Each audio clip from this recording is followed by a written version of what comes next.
Greetings. I am Saj Kaya, and I've come here to you to read to you some information that I think is essential for all human beings to be aware of. So I decided that because some of you can't read, and because some of you won't take the time to read, but might watch me as I read to you, then I would read this to you because I think that it will assist you in finding and reaching the goals that we human beings seem to try to reach. And it'll help you understand your humanness. Anyway, the name of it is The Way, the Coming of the Elohim. Over 50,000 years ago, the planet Earth was visited by a race of beings from what is known as the collective. The collective is comprised of several races who work together for their mutual benefit. Each of these races, with but one exception, are of the human species. These humans are the same genetically as those found on the earth. They are from three main colony zones: Sirius, Orion, and Pleiades. The only other sentient race so far discovered is cetacean-based, or in simpler terms, dolphin-based.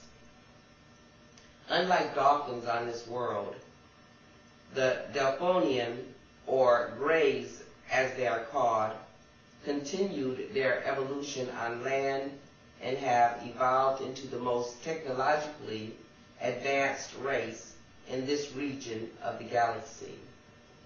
All life found in this region is from the same genetic blueprint. This is thought to be the result of the seeding of worlds by a single race with the same basic code of life. They are referred to as the seeders within the collective. They exist through or outside of time, it is thought. One of the races they created was that of the humans mentioned above, who call themselves the Anunnaki, or Ankh. Another is the human race found on Earth, who are referred to as Terrans within the collective. It is the meeting of these two races of humans long ago that is the subject of this message. The rulers of the Anunnaki call themselves Elohim.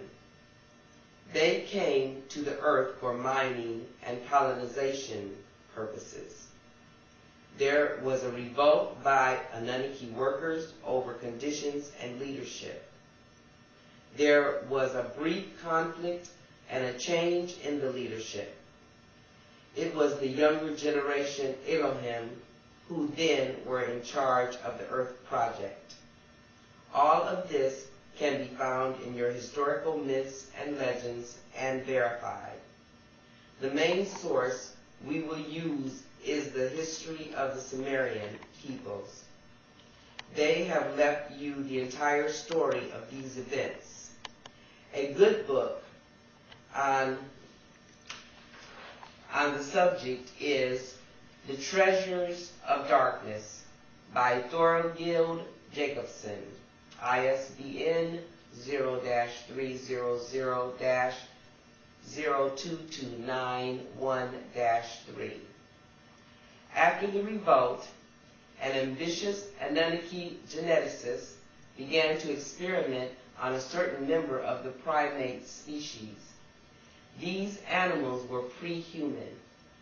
This Anunnaki woman decided to enhance the intelligence and body of the animal by splicing Ankh genes with it. The resultant being they called Adamu, or man of earth. And that's spelled A-D-A-M-U. This is you, modern man. This tale of creation as told by the Sumerians is in the Elish, or as you call it, Genesis. The later version is greatly watered down and compacted, but still retains the basic story, if interpreted correctly. The Sumerians called these people the Anunnaki. Their leaders are the Elohim. The word Elohim means combined gods and goddesses, and was substituted with the word God, singular, by Bible translators. Elohim is plural and is the true word that was written. Every place you see the word God in Genesis, replace it with the word Elohim, the original word used.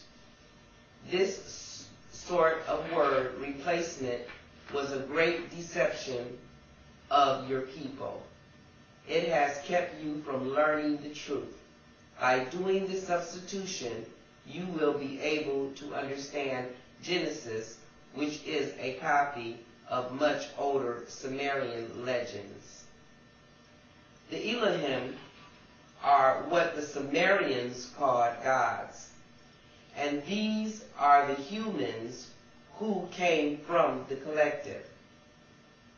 They genetically altered pre-humans, and you are the results. Now you know the answer to one of the greatest questions of the Bible, why it says, "Let us create man in our own image." There were 6 main leaders of the Sumerian gods, known by the symbols of nature they represented. They are of 7 different age generations. Their symbols are the sun, moon, water, etc. The last generation god was called Marduk. He assumed control of the earth. He was responsible for ordering the creation of the Adamu, man, and ordered them to be used as slaves to give